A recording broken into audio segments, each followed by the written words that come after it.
sur Public Sénat.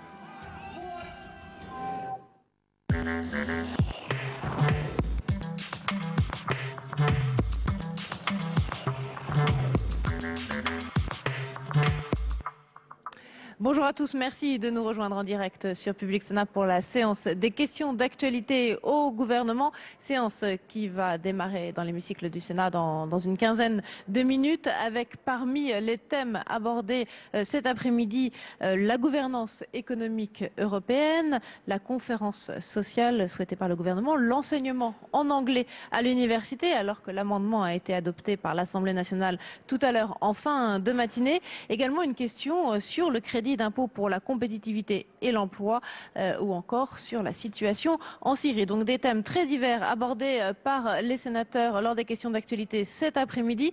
Avant de suivre en direct cette séance, nous recevons Alain Vidaliste, ministre chargé des relations avec le Parlement. Bonjour. Bonjour. Merci d'être avec nous pour faire un petit peu le point sur l'actualité cet après-midi.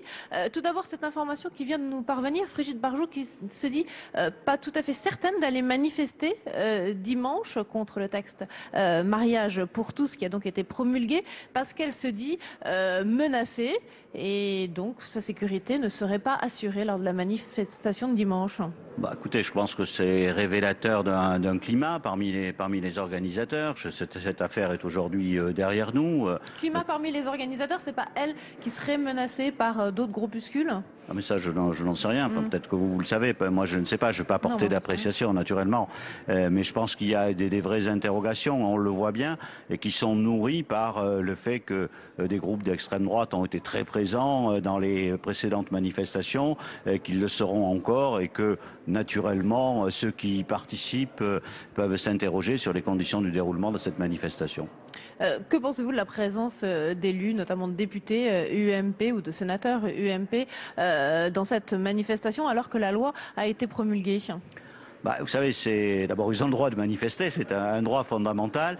Et personne ne va leur contester. Ce qui serait intéressant, c'est qu'on ait une seule réponse à qu'est-ce que vous ferez, parce qu'au fond, y compris pour les gens qui manifestent, il n'y a qu'une seule issue, c'est qu'un jour, peut-être, il y ait une autre majorité. Mais savoir ce que fera cette majorité, on voit bien aujourd'hui qu'il y a autant d'élus que de discours, et dans tous les cas, un discours qui est tout à fait discordant à droite. Le président de la République était en Allemagne ce matin, à Leipzig, et où il a loué les réformes du marché du travail menées par Gerhard Schröder, l'ancien chancelier, c'est-à-dire une plus grande flexibilité du marché du travail, ce qui n'a pas toujours fait l'unanimité au sein de la gauche européenne. Est-ce que ça veut dire qu'en France, on progresse vraiment vers plus de social-démocratie? Je crois qu'il faut être très clair. J'ai vu cette dépêche. Le président de la République est ce matin à Leipzig où on fête le 150e anniversaire d'un grand parti qui est le SPD allemand. Et il fait un historique et il va citer sur 150 ans tous les responsables allemands socialistes qui ont exercé le pouvoir. Et il parle évidemment du dernier, c'est de Gerhard Schröder. Et je vois une dépêche qui dit que... il a particulièrement vanté les réformes menées par Schröder. Une phrase sur l'ensemble du discours que j'ai devant moi. Et donc je pense qu'il ne faut pas se lancer dans un buzz qui ne le mérite pas, car il faut mettre cette phrase dans ce contexte et surtout lire la suite. La suite, le président de la République, et c'était normal, il n'allait pas dire, critiquer quoi que ce soit, il est en Allemagne et il parle de nos amis allemands et de la politique qu'ils ont menée. Et il ajoute, donc je le lis parce que pour que les choses soient claires, je réponds que tout n'est pas transposable, nos pays sont différents, nos histoires ne sont pas interchangeables, c'est le président de la République qui parle, nos cultures politiques syndicales sont singulières, je garde de la social-démocratie, le sens du dialogue, la recherche du compromis et la synthèse permanente entre la performance économique et la justice sociale. Donc si on veut avoir une véritable image de ce qu'il a dit et dans quel contexte, il faut prendre l'ensemble et il n'y a rien à retrancher. Mais dans la même dépêche, le président de la République salue aussi des réformes très courageuses qui ont été faites par le chancelier Gerhard Schröder et qu'il faudra sans doute y venir aussi en France. Non, ça c'est un commentaire que vous faites et je ne retiens pas et je dis très clairement qu'il n'y a pas dans ce compte-rendu historique des propositions qui pourraient permettre à quiconque de dire qu'il y a eu de la part du président de la République la volonté de transposer en France les réformes qui ont été faites par Gerhard Schröder. Pour que les choses soient claires, il a salué ce qui a été fait en Allemagne en soulignant la différence de culture entre nos deux pays. D'accord, ça veut dire que vous ne souhaitez pas cette transposition en France de ce qui a été fait en Allemagne? Non, mais pas moi. Le président de la République n'a pas dit ça ce matin. Il a remercié ce qui a été fait par tout l'ensemble des responsables allemands et il n'a jamais proposé la transposition en France de ces propositions. Le Sénat examine cette semaine le texte sur la refondation de l'école et au même moment, bien, la Cour des comptes sort un rapport qui est finalement une violente charge, notamment contre le recrutement de 60 000 enseignants supplémentaires. Est-ce qu'on peut dire que Didier Migaud, le président socialiste de la Cour des comptes, ne fait pas de cadeau à François Hollande?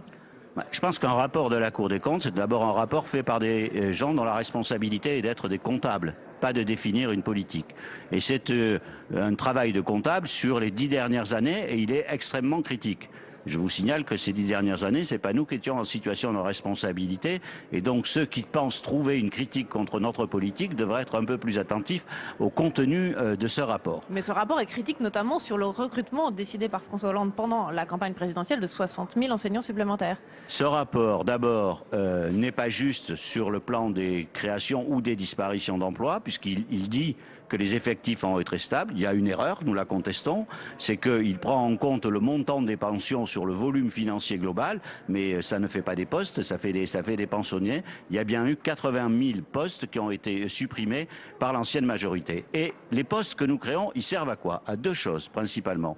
D'abord, redonner une formation aux enseignants. Est-ce que c'est pas un scandale dans ce pays que le seul métier qu'on peut faire sans avoir reçu de formation pédagogique, ce soit le métier d'enseignant? C'est comme ça que la droite avait pratiqué. Et deuxièmement, on sait que tout se joue à l'école primaire, que les enfants qui sont dans les milieux sociaux les plus défavorisés, il faut d'abord qu'ils aient accès à l'école. Est-ce que c'est normal aujourd'hui de constater que la scolarisation des moins de 3 ans était de 34% en 2000.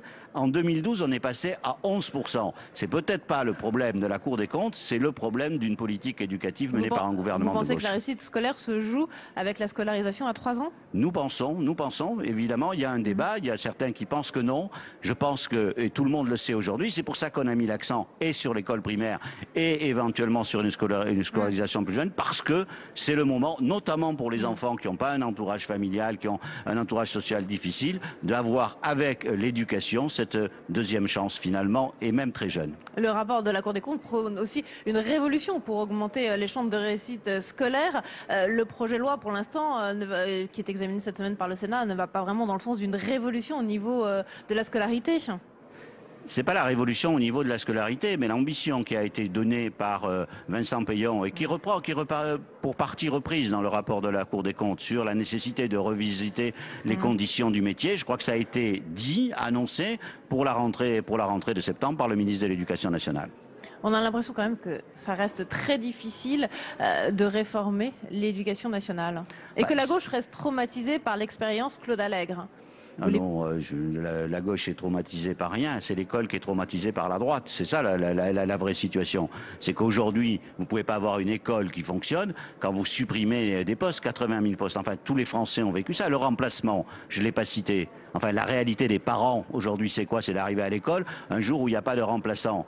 Eh bien, c'est la conséquence des suppressions de postes. C'est que la Cour des comptes le veuille ou pas, ça c'est la réalité de la vie. Mauvaise ventilation, hein, dit la Cour des comptes. Il nous faut bien des postes. Oui, c'est facile de dire ça. La réalité, c'est qu'on a supprimé des postes de remplaçants. Vous savez très bien ce qu'ils ont fait. Ils ont supprimé la formation et comme ils supprimaient des postes, pour pas que ça se voit trop, ils ont mis directement les enseignants sans aucune formation devant les élèves. Ça a été ça, là, ce qui a été organisé dans les 10 dernières années. Mais in fine, vous ne pensez pas que ce rapport va servir finalement à Vincent Peillon, dans le sens où ça va pousser à aller peut-être un petit peu plus loin dans les réformes autour de l'éducation nationale? Mais vous avez raison. Je veux dire, le ministre de l'Éducation nationale n'a jamais dit qu'il y avait un statu quo après le vote de cette loi. Il y a une loi et il y aura des réformes toujours à faire dans ce domaine comme dans d'autres.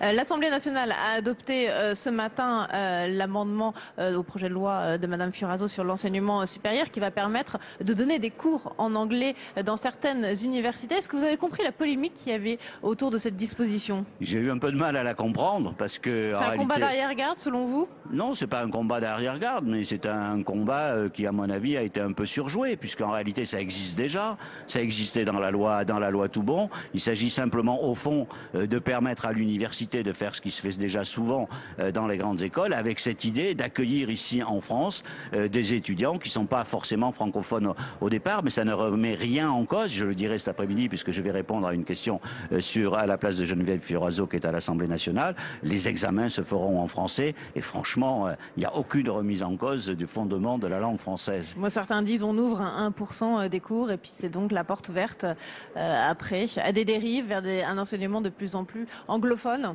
Oui, on peut aussi fermer les yeux, fermer les frontières, ne pas regarder ce qui se passe dans le monde. Je suis pas sûr que c'est comme ça que la France évoluera. Dans tous les cas, c'est pas notre vision.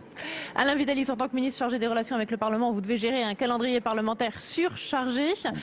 On va donc aller vers une session extraordinaire cet été, jusqu'à la fin du mois de juillet? Jusqu'au 26 juillet précisément. D'accord. Et on reprend dès le début du mois de septembre? Je vous l'annonce très officiellement. On reprendra, non pas au tout début, mais la deuxième semaine à partir du 9 septembre. Donc reprise de la session extraordinaire à partir de septembre. Avec quel texte majeur en septembre?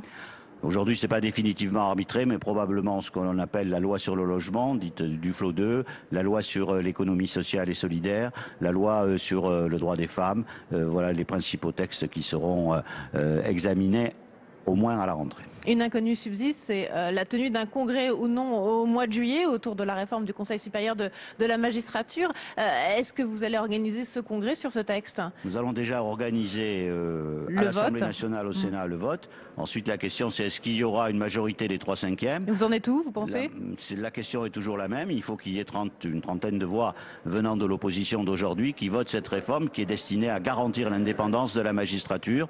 C'est assez triste de penser qu'il n'y ait pas spontanément dans l'opposition de droite aujourd'hui des gens pour soutenir cette réforme. Mais si nous n'avons pas la majorité... Pour l'instant, vous ne l'avez pas, cette majorité des 3/5? Écoutez, pour l'instant, le discours qui est tenu, c'est aucune modification. On ne veut rien voter de ce qui est proposé par le gouvernement. Je crois que ça n'est pas raisonnable et que normalement, ces questions-là devraient faire consensus ou au moins avoir une majorité qualifiée. J'espère toujours qu'on arrivera à convaincre. Le président de la République l'a dit lors de sa conférence de presse jeudi dernier à l'Élysée. La réforme autour du droit de vote des étrangers a été renvoyée après les municipales de 2014. Est-ce que c'est un échec de votre majorité? C'est pas du tout un échec, c'est le même problème. Nous n'avions pas la majorité des 3/5 pour le faire immédiatement et le président de la République a dit quelque chose de juste. Mais est-ce que vous l'aurez plus, cette majorité des 3/5 après les municipales de 2014? Oui, parce que l'objection qui nous est faite par les gens de droite pour dire qu'ils ne veulent plus, je dis ne veulent plus parce qu'un certain nombre d'entre eux avaient pris des engagements. Notamment chez les centristes. Et notamment chez les centristes. Mais ils nous disaient, vous allez modifier le résultat au fond des élections municipales à venir. Donc on les prend au mot. On dit très bien, le président de la République a eu raison. Il dit, eh bien on le fera après les municipales, de telle manière que cet argument conjoncturel n'existera plus et que chacun devra se prononcer sur le fond. Vous les avez consultés, notamment les centristes, sur ce droit de vote des étrangers après les municipales de 2014. Ils vous ont dit quoi? On les a consultés sur avant. Là, sur oui, avant, mais depuis, vous vous êtes parlé. Vous voyez bien qu'ils vont pas nous dire aujourd'hui, on est contre avant et on sera pour après vis-à-vis de leur électorat. On voit bien qu'on essaye, nous, de se mettre dans les conditions où cet engagement du président de la République pourra être tenu. C'est, je pense, la meilleure chance de pouvoir y parvenir et c'est quand même ce qu'on demande au président de la République. Alain Vidalies, une dernière question. Le Conseil constitutionnel avait validé la réforme du mode du scrutin binominal, sauf la répartition des sièges des membres du Conseil de Paris. Est-ce qu'une solution a été trouvée sur ce point et est-ce qu'un nouveau texte va arriver au Parlement? Il y aura forcément un nouveau texte puisqu'il faut qu'il soit déposé. Il ne l'est pas définitivement. C'est une affaire assez compliquée qui ne va pas bouleverser le monde. Nous avions essayé de faire les choses d'une manière raisonnable. Le Conseil nous a dit il faut aller plus loin que ce que vous avez fait, alors que la critique c'était que déjà on nous reprochait d'avoir bougé un peu les choses. Donc nous allons le faire et le ministre de l'Intérieur déposera un projet de loi ou alors une proposition de loi d'origine parlementaire. Nous sommes obligés d'aller assez vite. Dans quel délai il faut que ce texte arrive? Franchement, il faut que ce soit fini avant fin juillet pour que la règle du jeu soit définitivement établie.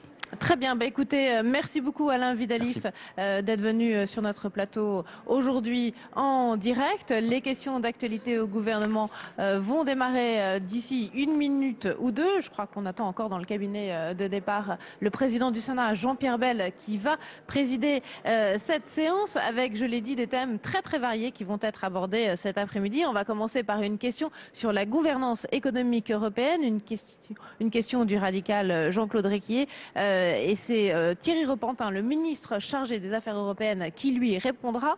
Parmi les autres sujets qui vont être abordés cet après-midi, eh bien, il y aura la conférence sociale organisée en ce moment par le gouvernement. C'est une question de la socialiste Laurence Rossignol, qui est également porte-parole du PS, et Michel Sapin, le ministre du Travail et du Dialogue social, sera là pour lui répondre. Et puis, parmi les autres thèmes cet après-midi, eh bien, l'enseignement en anglais à l'université. On vient d'en discuter avec Alain Vidalis. La disposition du projet de loi de Geneviève Farazo a donc été adoptée ce matin par l'Assemblée nationale. Une question sera posée par l'UMP Joël Garriaud-Mellam et c'est Alain Vidalis qui lui répondra. On aura d'ailleurs à partir de 16h un débat sur cette question de l'anglais, des cours en anglais dans les universités sur ce plateau après la séance, c'est-à-dire aux alentours de 16h.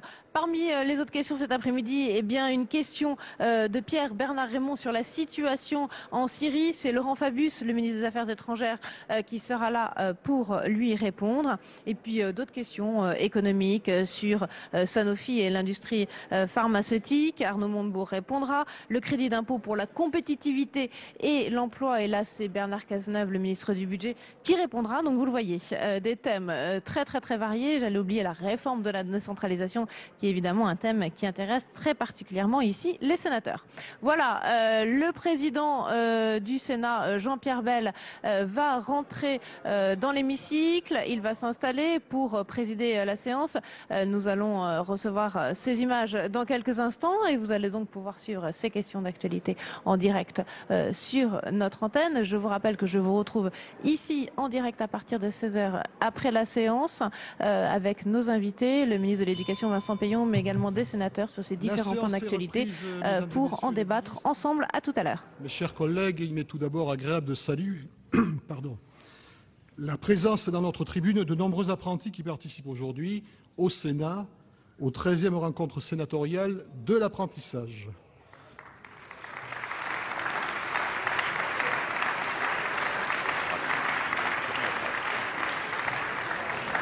En votre nom, je vous souhaite à vous tous, à vous toutes, le succès, un bon succès, un grand succès dans votre vie professionnelle.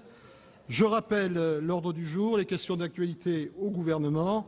Pour la première question, la parole est à Monsieur Jean-Claude Requier pour le groupe du RDSE. Merci, Monsieur le Président. Mesdames et Messieurs les ministres, mes chers collègues, ma question s'adresse à Monsieur le ministre chargé des Affaires européennes.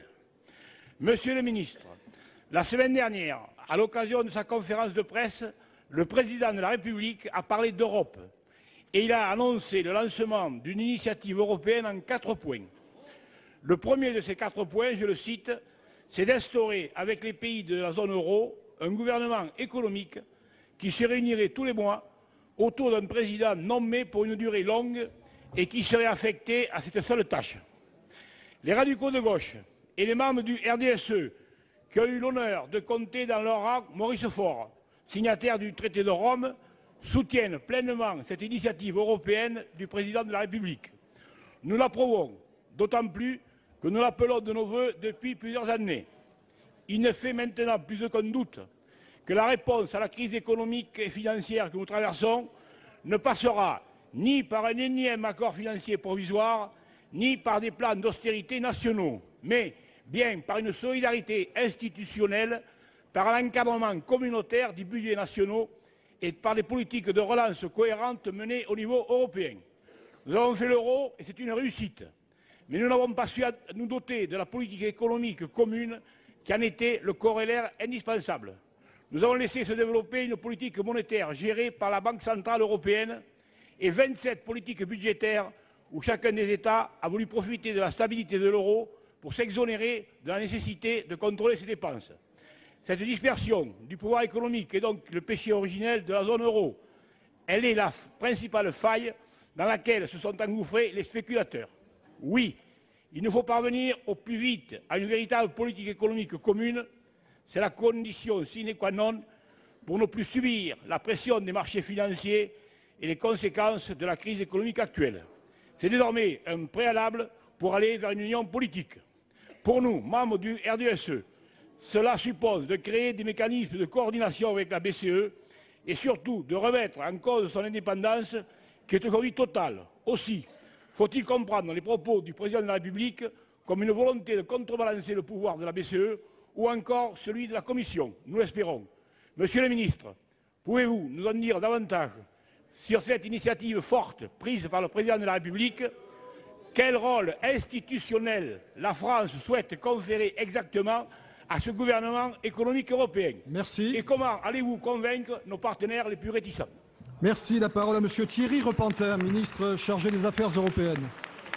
Monsieur le Président, Monsieur le Sénateur, vous avez raison. Lors de sa conférence de presse la semaine dernière, le Président de la République a appelé de ses vœux l'instauration au sein des pays de la zone euro d'une gouvernance économique. Nous sommes en effet convaincus que l'Union économique et monétaire appelle, en plus de la monnaie unique et de la Banque centrale européenne, un gouvernement économique qui détermine et conduise une politique conforme aux intérêts de la zone euro. La gauche française, et tout particulièrement effectivement les radicaux de gauche, le demandent depuis la création de l'euro. On nous l'a d'ailleurs beaucoup annoncé par le passé, sans obtenir de réelle avancée. Or, la crise a bien démontré l'insuffisance des structures existantes pour prendre en temps utile les décisions qui s'imposent. Il est aujourd'hui essentiel de remédier rapidement à cette situation. Et ce que nous souhaitons, lorsque nous parlons de gouvernement économique, c'est d'abord une autorité politique identifiée pour l'Europe, une autorité capable de fixer un cap, de décider, puis d'agir. C'est aussi un gouvernement qui permette à l'Europe de s'incarner dans une parole unique. Et c'est enfin une responsabilité pour ce gouvernement, responsabilité devant les citoyens bien évidemment, mais responsabilité aussi devant le Parlement européen et les parlements nationaux.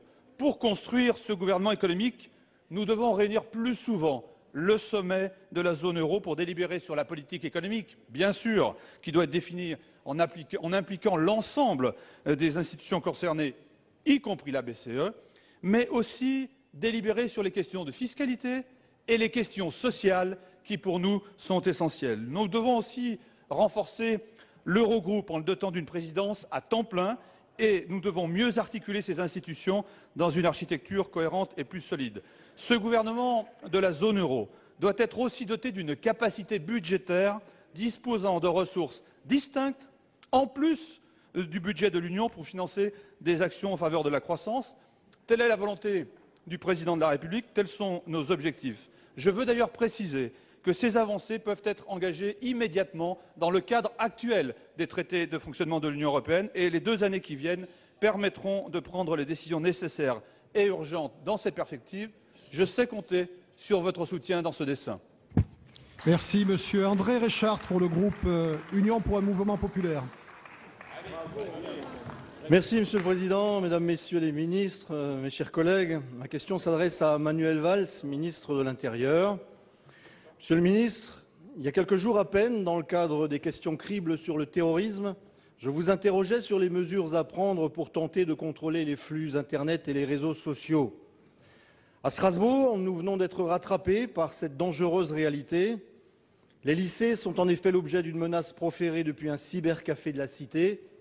Le soir du 14 mai dernier, un internaute anonyme, bien entendu, a publié un long message intitulé « Tout s'arrête bientôt » sur le forum d'un site web dans lequel il annonce son intention, ni plus ni moins, que de commettre un massacre dans un établissement scolaire à l'aide du semi-automatique de son oncle. Je cite. « Si le dispositif de sécurisation des établissements scolaires concernés s'est heureusement mis en place rapidement, et je voudrais à cet égard en remercier notamment Monsieur le préfet de département, Monsieur le procureur de la République et les forces de police et de gendarmerie concernées, il est clair que la menace ne doit pas être considérée comme évacuée et que plusieurs questions se posent à cet égard.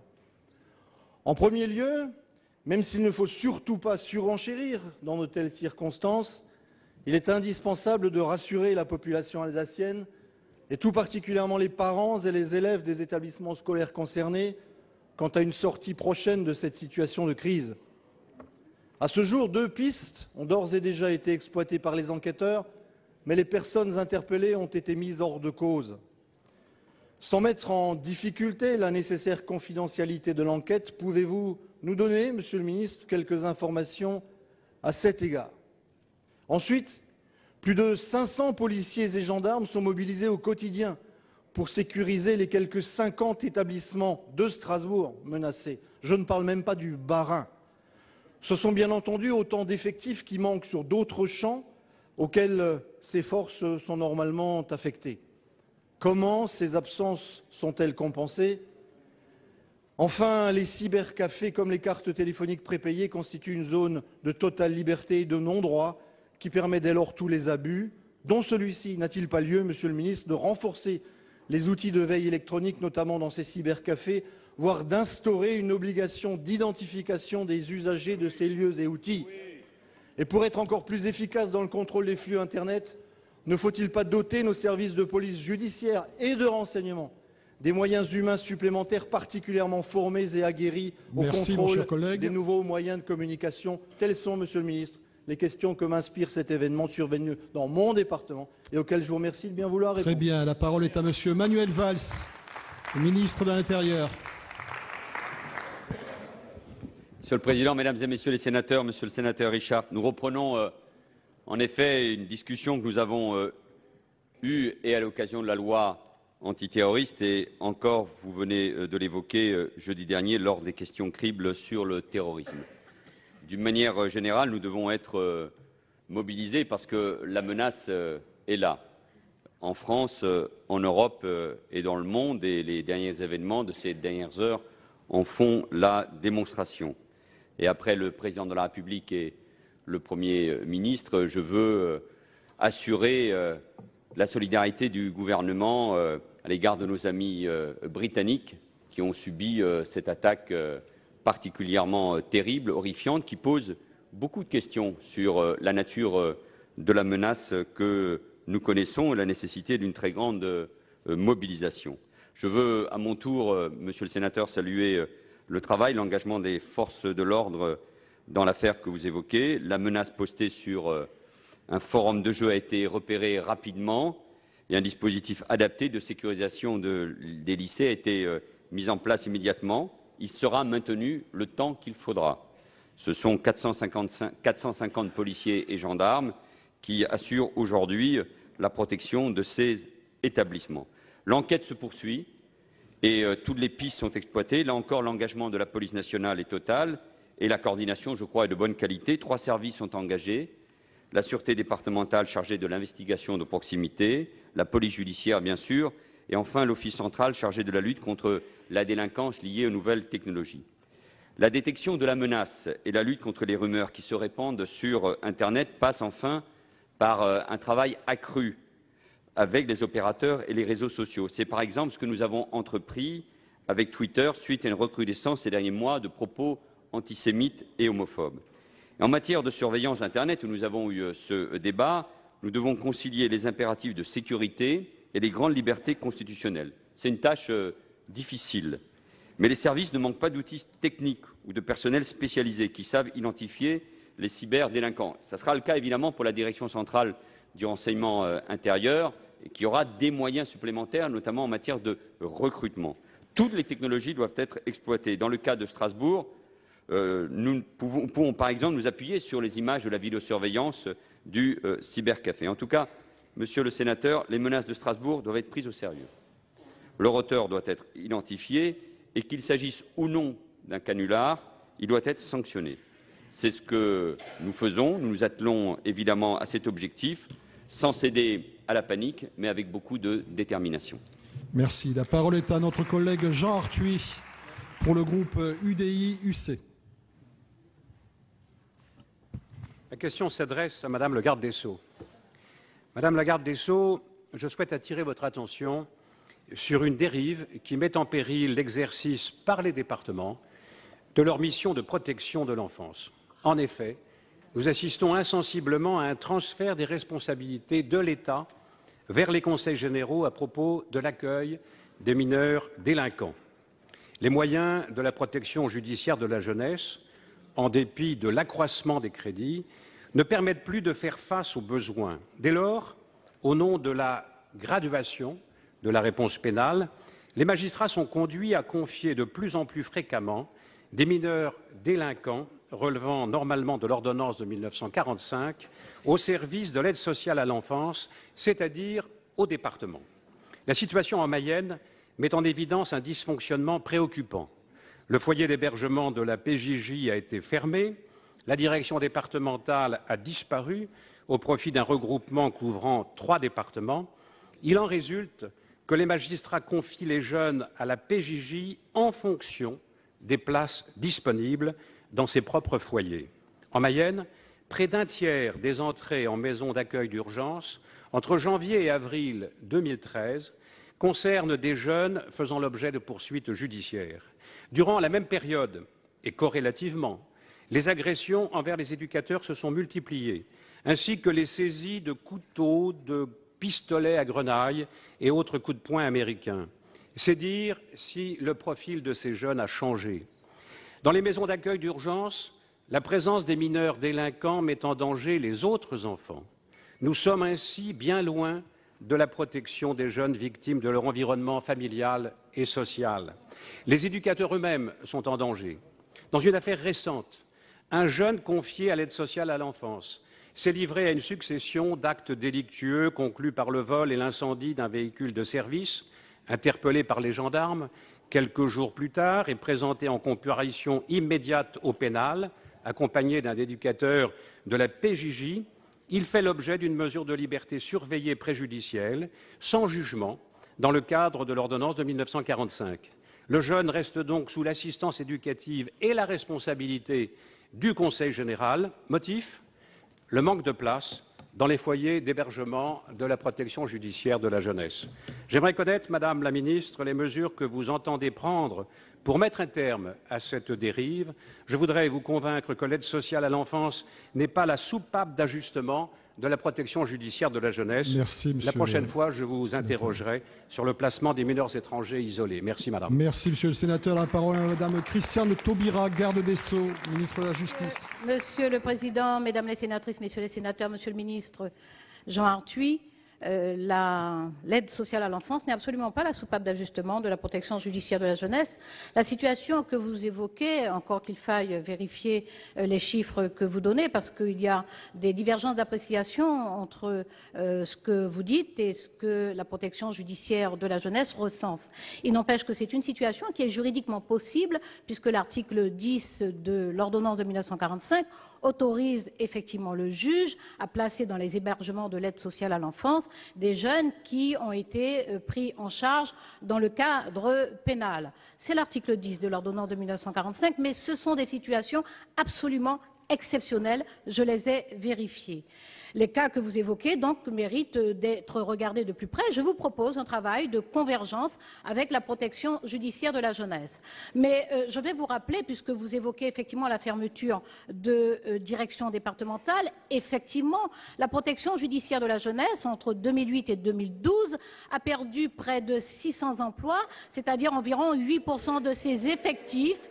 Les crédits dévolus aux services associatifs habilités, qui, vous le savez, prend en charge une part importante de certains de nos publics, ces crédits ont baissé de 22%, c'est-à-dire de 67 millions d'euros. Le président de la République a décidé de faire de la jeunesse sa priorité. Le Premier ministre a procédé aux arbitrages en ce sens, de sorte que le budget de la PJJ a augmenté de 2,4%, que nous avons recruté dès cette année 2013 205 personnel, éducateurs et psychologues, 178 éducateurs pour une prise en charge sur l'ensemble du territoire de ces jeunes dans les 5 jours, et que nous avons abondé la dotation hors crédit courant des associations de 10 millions d'euros. Nous avons augmenté la capacité d'accueil de la PJJ avec 70 nouvelles familles d'accueil, c'est-à-dire une hausse de 20% en un an, de 340 à 410, et nous avons légèrement augmenté la dotation journalière de 30 à 36 euros. Nous avons par ailleurs, dans le semestre 2012,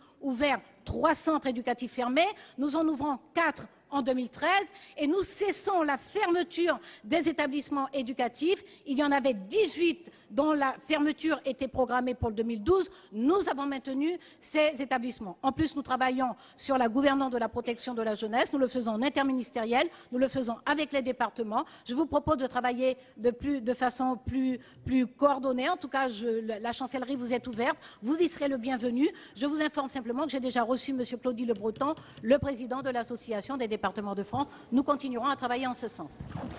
Merci. La parole est à Madame Laurence Rossignol pour le groupe socialiste. Monsieur le Président, ma question s'adresse à Monsieur le ministre de l'Emploi, de la formation professionnelle et du dialogue social. Monsieur le ministre, hier s'est tenue à Matignon la réunion préparatoire à la seconde conférence sociale qui elle-même se réunira dans un mois. Un mot d'abord sur la méthode, car elle est déterminante des résultats attendus. Grâce à ce rendez-vous régulier et honoré, le gouvernement installe un processus durable de réforme par la démocratie sociale. Parce qu'elle prend acte de la diversité des points de vue et travaille à les rapprocher sans les heurter, parce qu'elle rompt avec les injonctions et les confrontations brutales de la période précédente, parce qu'elle aboutit à des décisions dans le respect et dans l'écoute, fussent-elles dissensuelles, elle est la juste voie pour mobiliser les partenaires sociaux dans la bataille pour l'emploi. Tous d'ailleurs, qu'ils aient été ou non signataires des conclusions, s'en félicitent. Les emplois d'avenir, les contrats de génération, l'accord interprofessionnel sont autant de résultats déjà à l'actif de cette méthode. Ils témoignent de la volonté du gouvernement de réussir le redressement du pays par la voie du dialogue social et de la négociation. L'emploi, la formation, l'égalité professionnelle homme-femme, les conditions de travail, l'équilibre des régimes de retraite sont à l'agenda de ce deuxième rendez-vous. Tous ces sujets sont liés. Les salariés sont méfiants. Dans le passé, souvent le mot réforme n'a été que le moyen de leur infliger davantage de précarité. La formation est plus souvent vécue comme un parking du chômage que comme une deuxième chance. Ils attendent des avancées sociales, de la sécurité professionnelle et une plus grande efficacité. Pouvez-vous nous indiquer, Monsieur le Ministre, quelles priorités et quels calendriers ont été discutés et retenus lors de la réunion d'hier? Merci. La parole à Monsieur Michel Sapin, ministre du Travail, de l'Emploi, de la formation professionnelle et du dialogue social. Merci Monsieur le Président et merci effectivement Madame la sénatrice pour cette question qui intéressera sur tous les bancs, Mesdames et Messieurs les sénatrices et sénateurs. Il y a d'abord une méthode différente, vous l'avez souligné. Celle du dialogue social, mais pas le dialogue social simplement dans les mots, pas comme un slogan, pas comme une grand-messe, comme on avait pu le connaître il n'y a pas si longtemps, une sorte de rendez-vous éventuellement annuel dont on sortait pour ne plus en parler. Maintenant, c'est une méthode qui s'inscrit dans la durée. C'est la deuxième grande conférence qui aura lieu en juin prochain, mais c'est tout au long de cette année passée et tout au long de l'année à venir, des moments, des rendez-vous, des méthodes, des sujets, des calendriers respectés par les uns et par les autres, et une satisfaction de l'ensemble des partenaires sociaux dont vous pourriez aujourd'hui encore être jaloux. C'est ensuite, Madame la sénatrice, des sujets, et un sujet qui est la préoccupation fondamentale des Français. La prochaine grande conférence sociale, et tout le monde nous l'a demandé hier, au cours de cette réunion de méthode, portera sur l'emploi. La lutte contre le chômage, le développement de l'emploi. Le développement de l'emploi à la fois par la création d'emplois dans les entreprises, quel contexte créer, dans quelles conditions peuvent-elles travailler mieux pour créer plus d'emplois. L'emploi, parce que la formation professionnelle, vous y avez fait allusion, c'est une condition fondamentale aujourd'hui pour que ceux qui n'ont pas d'emploi puissent en retrouver, qu'ils soient des jeunes n'ayant jamais eu d'emploi, mais n'ayant pas une formation initiale suffisante, ou que ce soit des travailleurs licenciés à la recherche d'un emploi et qui, par le biais de transition professionnelle, par le biais de l'appréciation d'une nouvelle formation, pourront trouver ainsi un emploi. Et puis ce sont tous les autres sujets, parce que l'emploi, c'est certes la lutte contre le chômage, mais l'emploi, c'est aussi la préoccupation de ceux qui sont au travail.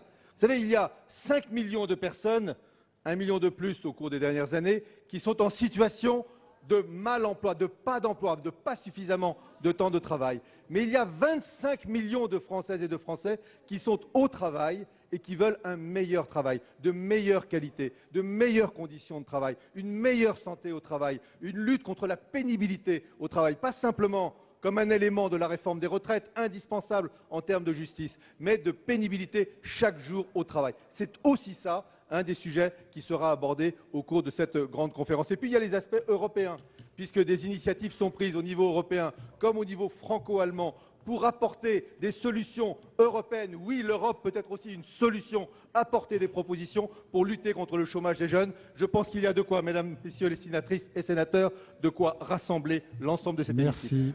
Merci. La parole à monsieur Joël Labbé pour le groupe écologiste. Monsieur le Président, Mesdames et Messieurs les ministres, chers collègues, ma question s'adresse à Monsieur le ministre de l'Agriculture, de l'Agroalimentaire et de la Forêt. Il concerne la filière de production porcine. La filière de production porcine est, comme hélas bien d'autres secteurs, en crise et avec des impacts lourds tant sociaux qu'économiques et environnementaux, et pas seulement en Bretagne, région qui produit quand même 60% de la production porcine française.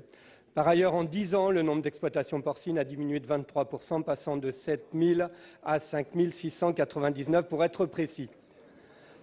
Dans ce contexte particulièrement délicat, Monsieur le ministre, vous avez pris la situation à bras-le-corps et on tient à vous saluer et à saluer le fait que vous nous informez et vous nous associez à vos décisions autant que faire se peut. Vous avez annoncé et présenté un plan d'avenir de la filière porcine. Sur ces points, donc, vous annoncez vouloir retrouver un niveau de production des 25 millions de têtes de 2010. Aujourd'hui, on est tombé à 23 millions.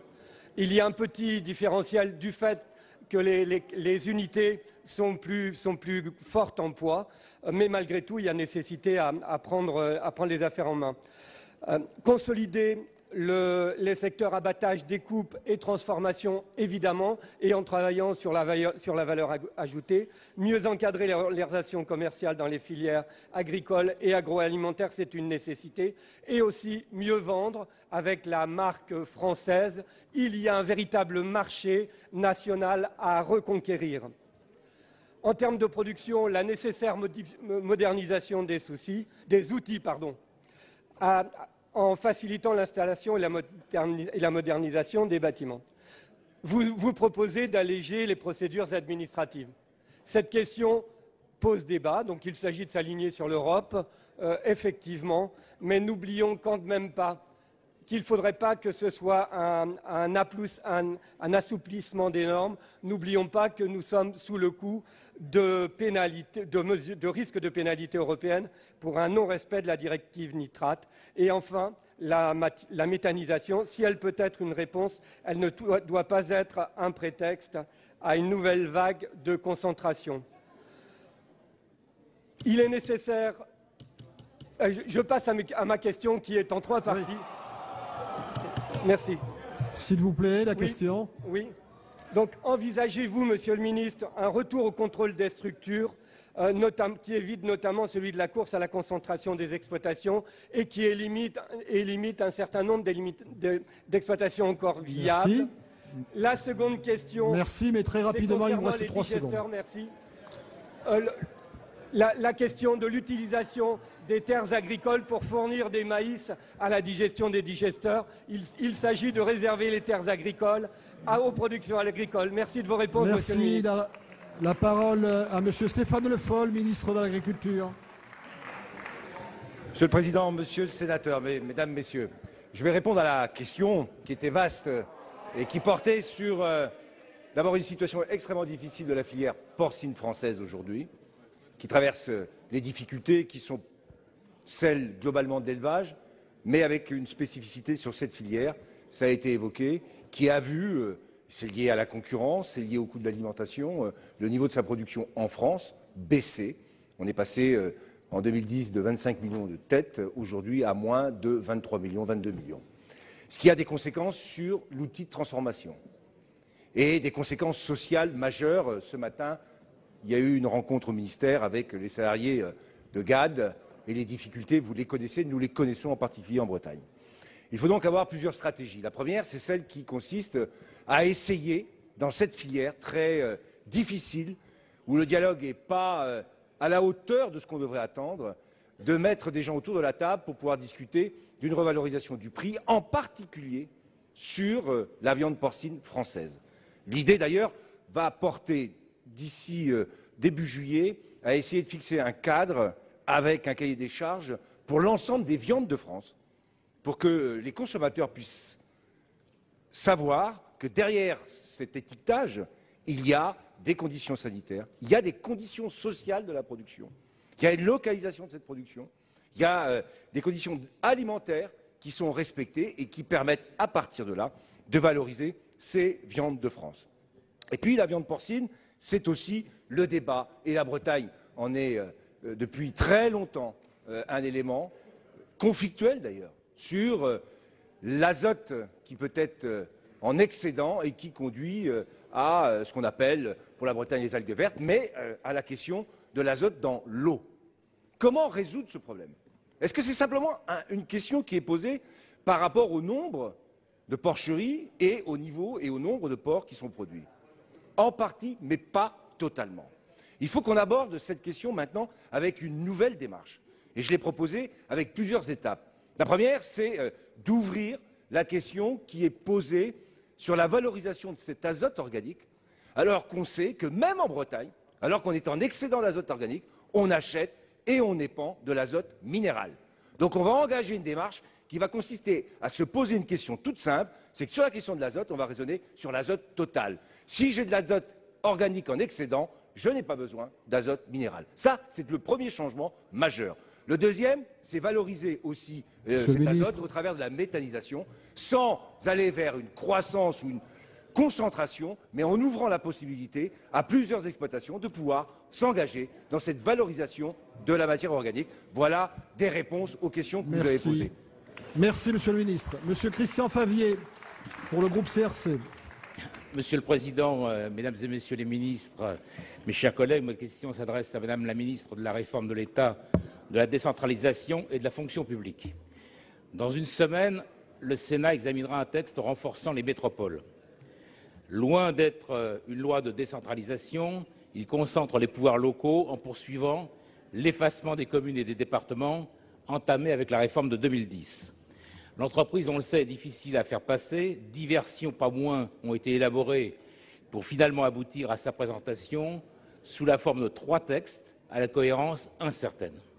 Le premier, sur les métropoles, donne plein pouvoir à des conférences territoriales pour imposer aux départements et aux communes des politiques locales venues d'ailleurs. Il crée des métropoles dans plus de 15 aires urbaines qui retirent tout pouvoir à près de 5000 communes, réduit l'intervention de plus de 40 départements et déstabilise l'action de plus d'une douzaine de régions. Ce bouleversement étant appelé à toucher près de 30 millions de nos concitoyens, cette réforme, on peut le dire, ébranle l'ensemble de notre édifice républicain fondé sur nos communes. Notre attachement aux communes ne relève pas de l'archaïsme. La commune est pour nous le creuset de notre système démocratique. À l'heure, on le sait, où l'éloignement des centres de décision inquiète nos concitoyens et suscite souvent leur colère, la démocratie de proximité, symbolisée par la commune et le département, constitue un atout et non une charge, comme l'affirment souvent certains cercles libéraux. Devant ce chamboulement généralisé, la commission des lois du Sénat a supprimé, on le sait, certaines mesures annoncées et réécrit le texte sans en remettre en cause son orientation. Madame la Ministre, le Sénat ne dispose dorénavant que d'une seule semaine pour étudier ce nouveau texte et aucune consultation n'est plus possible, ne permettant pas de faire vivre l'esprit des États généraux que notre Sénat a organisé, de solliciter l'avis des élus, des agents territoriaux et des populations sur des sujets qui les concernent directement. Il n'est pas sérieux de travailler dans ces conditions. Compte tenu de l'importance des enjeux pour l'avenir de nos territoires et de ceux qui y vivent, nous vous demandons donc de repousser l'examen de ce texte. Il faut le réécrire pour y introduire une nouvelle phase réelle de démocratisation de nos collectivités territoriales, leur permettre de mieux répondre aux besoins des populations en assurant leur autonomie financière, comme le prévoit notre Constitution, et enfin créer les conditions de leur coopération volontaire pour développer les services locaux. En un mot, faire confiance à l'intelligence locale et non la contraindre.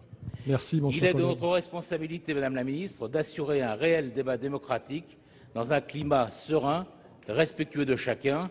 Cette réforme doit Très bien, constituer une nouvelle étape de mon cher collègue. décentralisation démocratique et sociale et refuser les dogmes libéraux dont le seul objectif, on le sait, Madame- est la réduction des services publics. Merci. Madame Maryse Lebranchu, ministre de la Réforme de l'État, décentralisation et de la formation de la fonction publique. Pardon. Merci, Monsieur le Président. Mesdames et Messieurs les sénateurs, Monsieur le sénateur Favier, au moins l'UMP applaudit à la fin des dogmes libéraux. C'est aussi une nouvelle façon de lire les choses. Je voulais juste vous dire d'abord, sur le texte lui-même, Monsieur le sénateur, c'est l'article 42 de la Constitution qui fait aujourd'hui que la discussion porte sur le texte de la Commission et non pas sur celui du gouvernement. Donc le gouvernement a déposé un texte, nous allons appliquer l'article 42 et débattre sur le texte sorti de la Commission. Il n'en reste pas moins que le gouvernement et moi-même avec Anne-Marie Escoffier avons bien l'intention de défendre le texte du gouvernement à travers un certain nombre d'amendements du gouvernement sans aucun doute, mais aussi avec un excellent débat public sur les amendements que les uns et les autres avaient fait accepter par la Commission des lois. Mais vous insistez sur 2 points. Vous insistez sur le respect des communes, je crois, dans votre question, et vous insistez sur les compétences imposées par les uns, collectivités territoriales, aux autres collectivités territoriales.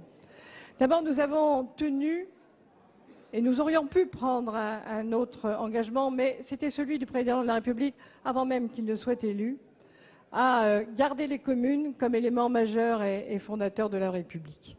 Nous avons en particulier eu des longs échanges ici sur le rôle du maire, représentant de la République, mais aussi garant des espaces, de la conduite d'un certain nombre de politiques, et nous nous y tiendrons. Nous avons eu de longs débats aussi sur la mutualisation des services entre les communes et les intercommunalités. Personne n'y reviendra, mais enfin, Monsieur le sénateur Favier. Nous avons choisi la confiance. Nous aurions pu écrire durement les chefs de filât, à l'image de ce qui avait été proposé en amont, mais nous avons choisi de demander aux élus de réfléchir entre eux à la façon dont on peut se partager des compétences à partir du moment où le président de la République s'était engagé à rétablir la clause de compétence générale. Maintenant, il faudra que nous gérions cette application de la clause de compétence générale rendue à chacun.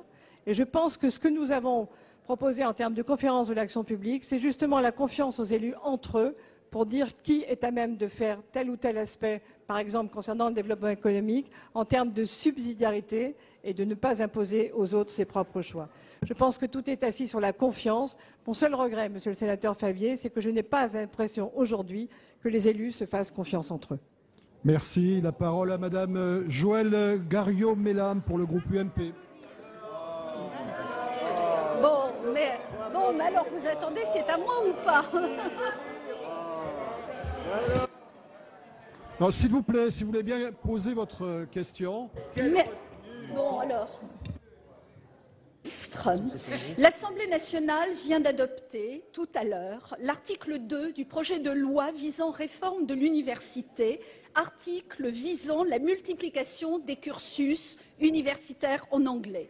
Cette mesure est présentée comme visant à accroître l'attractivité des universités françaises, mais c'est là une profonde erreur. Oui, nous avons besoin de renforcer l'apprentissage des langues, et pas seulement l'anglais, Monsieur le Ministre, au sein de notre enseignement, et ce, dès le primaire. Nous devons viser l'excellence par une réforme profonde de nos universités, et nous avons le devoir d'y travailler ensemble. Mais c'est d'abord par la qualité de l'accueil des étudiants étrangers que nous devons nous améliorer, avec bien sûr des cours intensifs de mise à niveau linguistique pour les étrangers. Notre objectif, en tout cas, ne doit pas être de faire du chiffre, mais de former les meilleurs ambassadeurs de notre diplomatie économique et d'influence. Le filtre de la langue est à cet égard un atout, pas un obstacle, car c'est aussi une ouverture appréciée sur un espace francophone en pleine croissance économique et démographique. 60% des francophones ont moins de 30 ans. Le français est la seconde langue en progression mondiale après le chinois et nous devrions atteindre 700 millions de locuteurs à l'horizon 2050. Au-delà du monde étudiant, c'est un signal très négatif de renoncement que nous envoyons à l'international et que nos partenaires francophones ne nous pardonneront peut-être pas, mes chers collègues. Et comment ne pas nous juger schizophrènes quand nous encourageons l'enseignement du français à l'étranger tout en nous exonérant de nos responsabilités linguistiques sur notre sol? Pourquoi financer un programme de 100 000 formateurs pour l'Afrique si nous abandonnons notre langue dans l'enseignement supérieur? Que dire à ces jeunes qui font l'effort d'apprendre le français dans nos lycées, dans nos instituts et nos alliances à l'étranger, dans l'espoir d'aller étudier dans notre pays? Il ne s'agit évidemment pas d'interdire tout cours en langue étrangère à l'université, ils y pratiquent déjà, mais de refuser l'inscription dans la loi d'une mesure aussi absurde, aussi négative. Les hispanophones, les lusophones et la Chine redoublent d'efforts en faveur d'un monde multipolaire et multilingue. La Chine a créé en Afrique une chaîne de télévision française. Est-ce que nous allons capituler, Monsieur le ministre? Merci. La parole à Monsieur Alain Vidali, notre pays. Ministre chargé des relations avec le Parlement. Merci, Monsieur le Président. Madame la sénatrice, je vous demande d'abord d'excuser Geneviève Fioraso, qui est justement dans le débat sur la réforme de l'enseignement supérieur. Et je vais vous donner les éléments de réponse qu'elle a préparés, mais je voudrais y ajouter, parce que la nature de votre question m'y oblige, de rappeler au préalable que nous n'avons pas décidé de modifier la Constitution et que la langue de la République restera bien le français. J'ajoute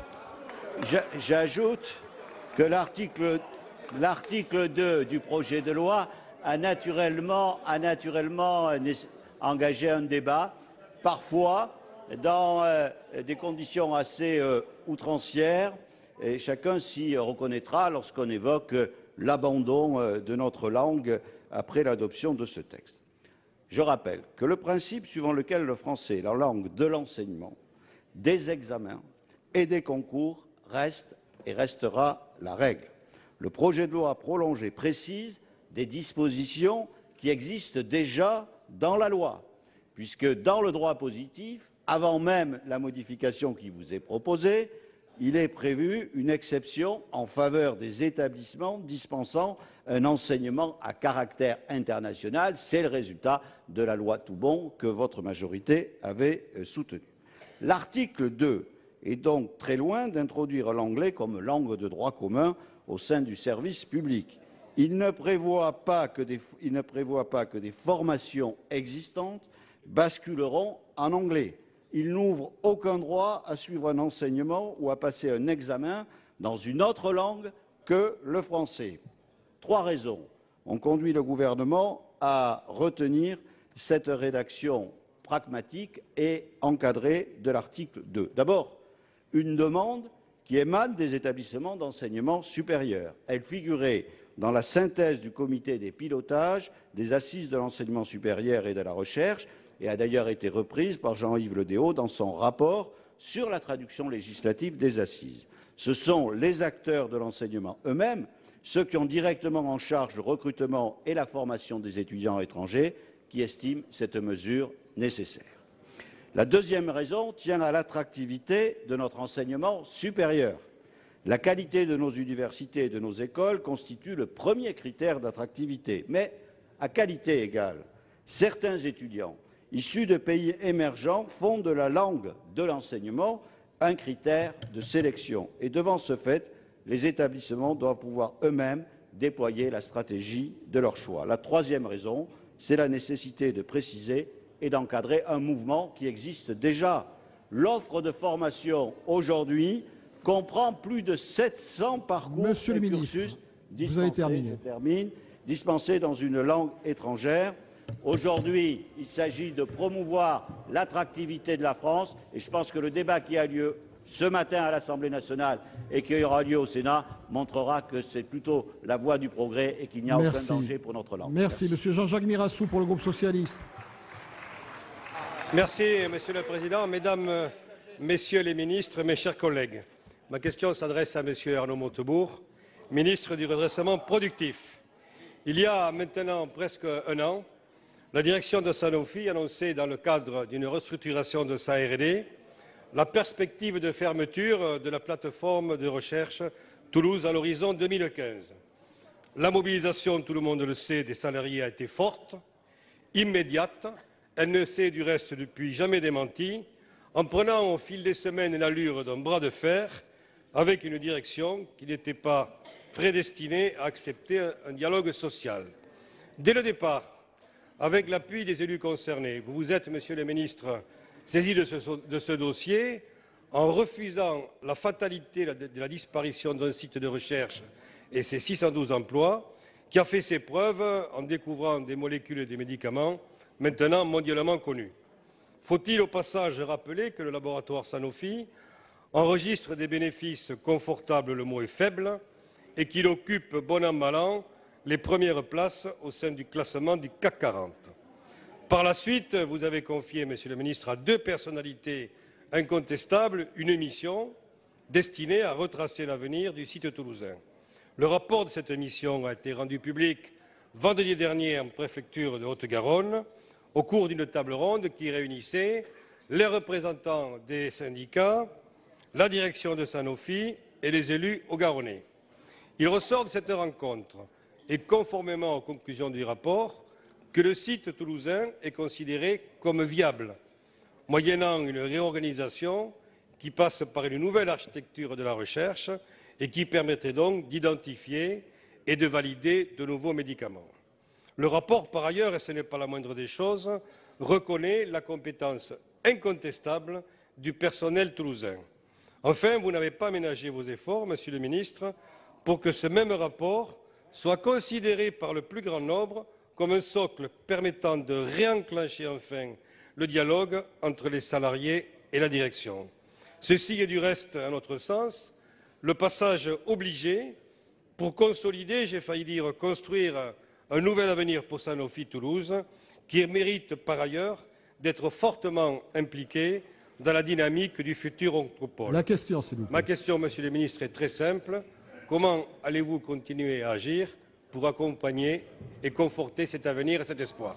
Merci. Monsieur Arnaud Montebourg, ministre du Redressement productif. Monsieur le Président, Mesdames et Messieurs les sénateurs, Monsieur le sénateur Jean-Jacques Mirassou, vous avez rappelé les explications franches que le gouvernement, comme les élus d'ailleurs du territoire toulousain et d'ailleurs, ont eues avec Sanofi, première capitalisation au CAC 40. Nous avons, dans la première phase de cette discussion qui fut difficile et âpre, chacun le reconnaît, obtenu, car nous sommes partis de loin, d'abord un certain nombre de concessions de la part de Sanofi, avant même que le problème de Toulouse n'ait été en particulier posé et faisant l'objet d'un début de solution. D'abord, la proposition de Sanofi était de supprimer 2000 postes. Et ils ont réduit et accepté, après discussion avec le gouvernement, à 917 suppressions. Ils ont accepté également 0 licenciement. Ce sont des suppressions de postes, mais ce ne sont pas des licenciements. Troisièmement, ils ont déclaré vouloir maintenir les centres de décision Sanofi sur le territoire national et les 26 sites de production en France. Enfin, ils se sont engagés à maintenir le haut niveau de recherche, développement et de dépenses en la matière à 1,8 milliard, c'est-à-dire 40% de la recherche-développement totale de Sanofi sur le territoire français. Ça, c'était sans la considération des dégâts faits sur le territoire toulousain. C'est la raison pour laquelle j'ai demandé à M. Jean-Pierre Saint-Touille, un expert incontesté, qui était adjoint d'ailleurs du professeur à l'université Paul Sabatier, M. Amalric, qui ont entendu toutes les parties dès le mois de février et ont rendu le rapport la semaine dernière en votre présence, en présence des élus et en ma présence, ainsi que les partenaires sociaux. Quelles sont les propositions du rapport Saint-Touille? 1. Nous souhaitons, pendant 5 ans, que Sanofi maintienne un centre d'innovation ouvert à Toulouse permettant l'emploi sous la bannière Sanofi de 250 employés actuels chercheurs. Point numéro 2, c'est une proposition du rapporteur. Nous allons créer, dit-il, des structures communes entre Sanofi et le monde académique, l'université de Toulouse, de manière à créer les conditions du transfert de technologie et de recherche. Troisièmement, Sanofi s'engage à financer la création de start-up et d'entreprises innovantes pour une petite centaine d'emplois. Enfin, ils maintiennent les fonctions support. Et enfin, dernièrement, l'ensemble des propositions permet de considérer qu'il y a 450 emplois maintenus à Toulouse sous ces diverses formes, dont le principal pour 5 ans. De ce point de vue-là, c'est un compromis. C'est un compromis où personne ne perd, personne ne gagne ce qu'il souhaitait gagner. Les uns voulaient faire tout disparaître, les autres voulaient le statu quo intégral. Je crois que le moment est venu que le dialogue social se réembraye et arrive à un compromis, puisque la direction de Sanofi a accepté les conclusions du rapport. Je souhaite que les partenaires sociaux, les syndicats, à leur tour, viennent à la table, négocient les modalités de mise en œuvre du rapport. C'est une deuxième chance pour Toulouse. Merci. La parole à M. Francis Delattre, pour le groupe UMP. Monsieur le Président, ma question s'adresse à Monsieur le ministre du Budget. Dans un grand fracas médiatique, M. Gallois nous proposait ici même, le 7 novembre dernier, de créer un choc de compétitivité en transférant 30 milliards des charges sociales des entreprises vers la fiscalité à parité, à 50% aussi, sur les économies du secteur public. La loi de finances 2013 est déjà beaucoup plus modeste. Elle ramenait le chiffre à 20 milliards. Et après bien des discussions, nous avions compris que pour l'année 2013, l'objectif était de 10 milliards d'allègements réellement inscrits dans les comptes des administrations publiques. Le rapport Gallois, en ses préconisations, semblait indiquer une prise de conscience du gouvernement des effets négatifs de sa politique économique fondée dans les 6 premiers mois essentiellement sur des prélèvements et parfois même sur la stigmatisation des entrepreneurs. Près de 6 mois après les annonces, où en sommes-nous, mes chers collègues? Pour 2013, le préfinancement est effectué assez curieusement par la Banque publique d'investissement. Ce chiffre aujourd'hui se chiffre à 660 millions et d'après le patron, le directeur général de cette institution, confirmé par le directeur du budget, le chiffre de 2 milliards sera un maximum pour l'année 2013. Vous comprendrez donc qu'entre 10 milliards et 2 milliards, il y a quand même là un vrai problème avec la boîte à outils qui se révèle parfois être une véritable boîte à malice. Le crédit d'impôt compétitivité reste aujourd'hui, Monsieur le ministre, dans un grand flou budgétaire, notamment sur les économies affectées, puisque la moitié de son financement, c'est sur les économies. Mais l'expérimentation en cours, on peut mesurer déjà l'impact réel du dispositif 6. Quels sont les salariés concernés? L'absence de dégressivité de la limite de 2,5% du SMIC conduit en réalité à un blocage des salaires moyens. À 2,49 SMIC, l'entreprise obtient 1 700 € de dégrèvement, à 2,51, aucun SMIC. Malgré une instruction fiscale de 41 pages, les entreprises ont bien des difficultés à calculer entre les primes, le 13e mois, les abattements pour frais professionnels, à calculer un véritable SMIC annuel. Alors, deuxième interrogation, quelles sont les entreprises qui bénéficient, puisque c'était l'industrie qui était visée essentiellement, en tête des bénéficiaires, la grande distribution, 3 milliards d'euros. Les grandes entreprises de travaux publics, 2 milliards d'euros. On peut dire qu'elles sont peu délocalisables. Par rapport aux entreprises en difficulté, Monsieur le ministre qui s'en occupe, PSA, chers collègues, il faut arriver à la question. Vous avez dépassé votre temps largement. 100 millions d'euros, à comparer avec Carrefour qui touchera entre 110 et 180. Monsieur le ministre, l'objectif de la réindustrialisation par cette mesure n'est pas atteint. Je voudrais savoir quelles mesures il compte prendre pour y remédier. Très bien. La parole à Monsieur Bernard Cazeneuve, ministre chargé du budget. Monsieur le sénateur, merci pour votre question qui est l'occasion de faire un point sur les conditions de mise en œuvre du crédit d'impôt compétitivité emploi et de l'ensemble des mesures qui sont prises pour favoriser le retour à la compétitivité de notre secteur productif. Je voudrais vous apporter une réponse la plus précise possible concernant les dispositifs mis en œuvre depuis l'instruction de février 2013 à laquelle vous faites référence pour faire en sorte que cette mesure soit rapidement préemptée par les entreprises. D'abord, cette mesure est simple. Elle s'inspire de mesures antérieures qui avaient été prises par d'autres gouvernements que vous souteniez à l'époque. Elle est une extension du crédit d'impôt. Elle permet aux entreprises en ligne de bénéficier immédiatement de la mesure. Elles pourront comptabiliser cette mesure dès 2013 pour améliorer leur compte d'exploitation. Elles pourront le faire aussi pour faire baisser dès 2013 leurs prix pour celles d'entre elles qui sont soumises à la concurrence internationale. Elles pourront aussi, pour un certain nombre d'entre elles, qui sont en difficulté de trésorerie, bénéficier de l'effet du crédit d'impôt, non seulement en comptabilité, mais immédiatement. Comment peuvent-elles faire ? Nous avons mis en place un dispositif auprès de la BPI qui permet à ces entreprises en ligne de pouvoir bénéficier dès 2013 de ce crédit d'impôt. Cela représente à peu près 500 à 600 millions d'euros de mobilisés, mais nous avons souhaité aller au-delà. Et Pierre Moscovici a signé une convention avec la Fédération française des banques, avec le secteur de l'entreprise, avec notre ministère, pour que les banques elles-mêmes puissent ouvrir la possibilité sur les territoires d'accès à ce crédit d'impôt pour les entreprises de leur ressort. Cela est rendu possible par un mécanisme de garantie offert par la BPI qui va permettre la montée en puissance de la mesure au cours de l'année 2013. Enfin, vous vous interrogez, et d'ailleurs vous êtes légitime à le faire, la question est intéressante, elle est légitime pour les entreprises, certaines d'entre elles nous interrogent sur la portée de cette mesure par rapport à d'autres dispositifs d'allègement de charges. Je veux simplement vous rappeler, sans esprit de polémique, que le crédit d'impôt compétitivité emploi va représenter un allègement de charges sur les entreprises de 20 milliards. La fameuse TVA sociale votée et différée, voulue par le précédent gouvernement, représentait un allègement social de 12 milliards et représentait un coût pour l'État beaucoup plus important. Je veux vous rassurer, monsieur le sénateur, nous présenterons l'effet de cette mesure tout au long des débats budgétaires à venir et vous rendrez compte que vos préventions d'aujourd'hui étaient infondées. Je suis convaincu que vous soutiendrez avec ardeur cette mesure dans ses effets pour les entreprises de notre pays. Merci. La parole à monsieur Serge Larcher pour le groupe socialiste et apparenté. Monsieur le Président, Mesdames et Messieurs les ministres, mes chers collègues, ma question s'adresse à monsieur Victorin Lurel, ministre des Outre-mer. La problématique de la vie chère constitue un sujet de débat et de mobilisation sociale lancinant dans nos Outre-mer.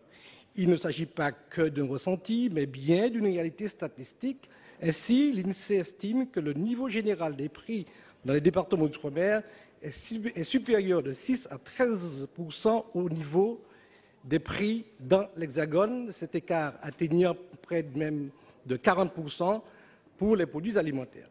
Monsieur le ministre, le gouvernement a fait de la vie chère outre-mer une de ses priorités, comme l'a illustré le vote, moins de 6 mois après sa reprise de fonction, de la loi relative à la régulation économique outre-mer. Ce texte, dont j'ai eu l'honneur d'être rapporteur pour le Sénat, commence à produire des résultats. Les négociations engagées avec la grande distribution ont permis ainsi la baisse de plus de 10% des prix des produits du bouclier qualité-prix, ainsi qu'un essor de certains produits issus de la production locale. Au-delà des prix des produits alimentaires, le prix des carburants pèse lourdement le pouvoir d'achat des ménages ultramarins. Il a d'ailleurs été le déclencheur de la grave crise sociale qui a touché nos outre-mer en début de l'année 2009. Il s'agit pourtant d'un prix réglementé. Le précédent gouvernement a publié en novembre 2010 un décret conduisant à compenser sur la base d'un savant calcul le manque à gagner des compagnies pétrolières locales filiales de Total. En application de ce décret, l'État a dû faire à ces compagnies un chèque de 144 millions d'euros pour la période 2009-2012. Lors des débats sur la loi relative à la régulation économique outre-mer, vous étiez engagé, monsieur le ministre, à modifier ce décret. Où en est-on aujourd'hui, 6 mois après avoir voté la loi ? Merci. Merci, Monsieur Victorin Lurel, ministre des Outre-mer. Mesdames et Messieurs les sénateurs, Monsieur le sénateur Serge Larcher, je comprends votre impatience et je sais qu'elle est partagée par nombre de nos compatriotes des Outre-mer. Je vis la chose moi-même parce que c'est un sujet très technique.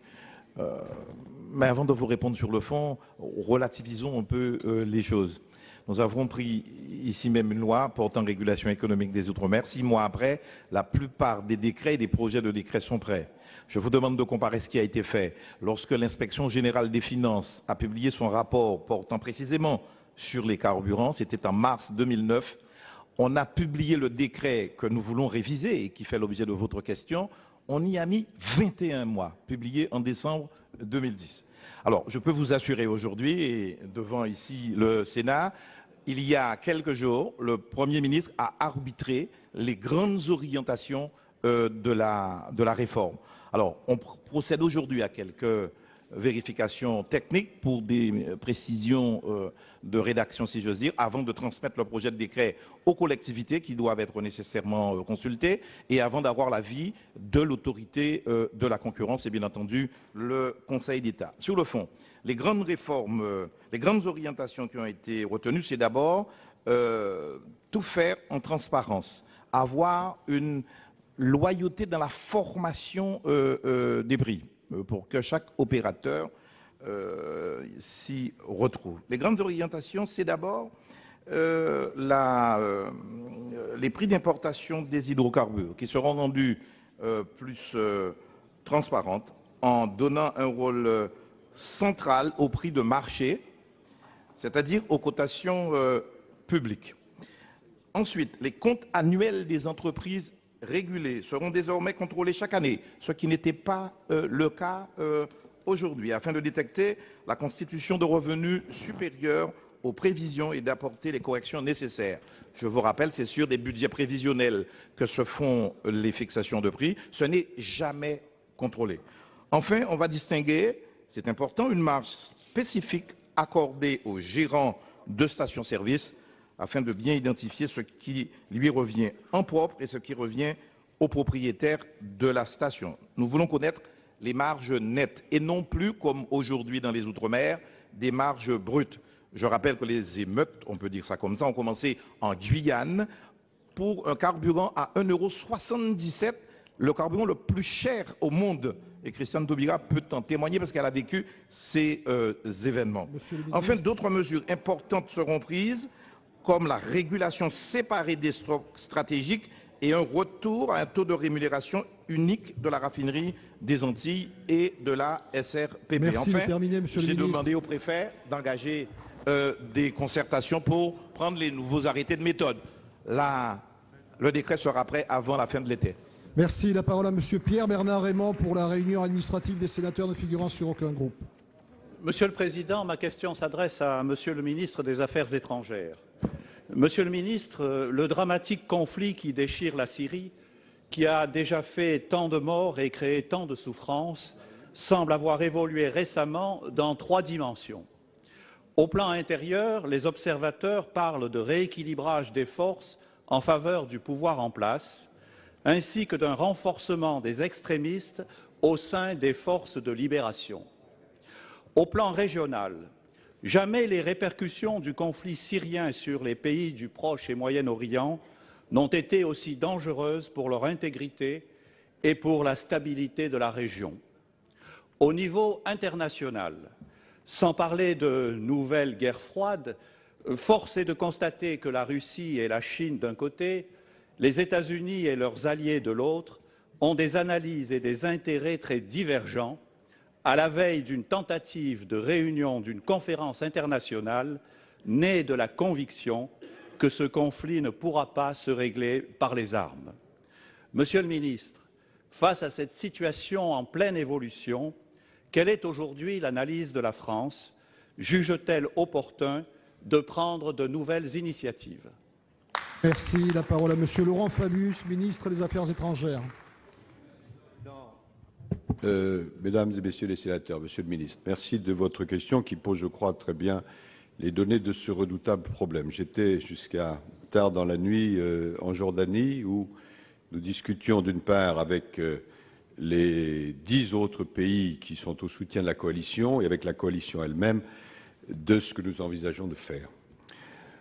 Premier principe auquel nous ne dérogeons pas, nous soutenons la coalition nationale syrienne, composée d'hommes et de femmes qui résistent à l'offensive de Bachar el-Assad et qui sont animés par des principes qui peuvent nous rassembler.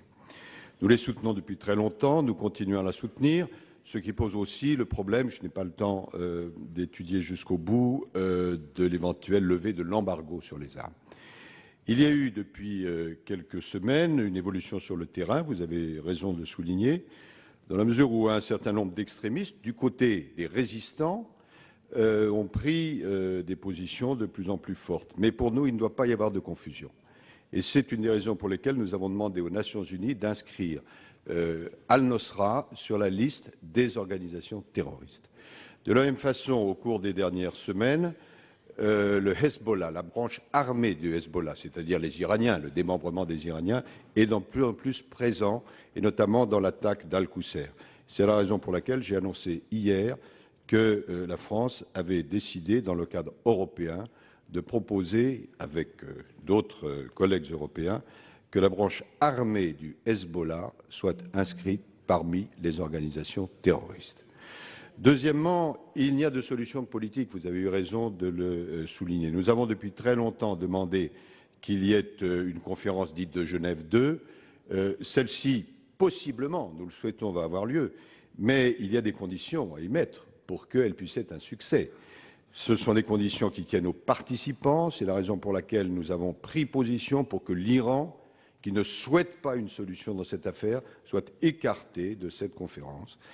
Et d'autre part, se pose évidemment la question de l'objet de la conférence. Il faut s'en tenir à ce qui était un article de Genève 1 que j'ai co-signé avec d'autres partenaires l'année dernière.